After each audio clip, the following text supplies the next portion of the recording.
খুব সুন্দরী সফল ক্যারিয়ার নারীকেও দেখেছি ডিভোর্সি হয়ে যেতে। অতি সুখী দম্পতিকেও দেখেছি নিঃসন্তান থেকে যেতে শত চেষ্টার পরও।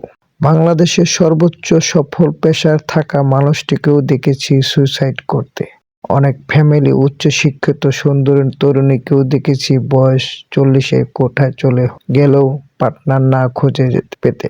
আবার অতি কুৎসিত মেয়েটিকেও দেখেছি অত্যন্ত ভালো পার্টনার এসে জীবনে। একদম ফার্স্ট গার্ল মেয়েটিকেও দেখেছি একদম হাউস ওয়াইফ হয়ে থাকা ডিপ্রেশন বুকে নিয়ে বেড়াতে। আবার অতি ব্যাক বেঞ্চের মানুষটাকেও অনেক সময় দেখেছি সাফল্য চূড়ায় উঠতে। আসলেও মানুষের জীবনে সুখ, সফলতা, ভালো পার্টনার এসব কিছু কিন্তু সৌন্দর্য, মেধা, ভালো ক্যারিয়ারে এসবের উপর নির্ভর করে না।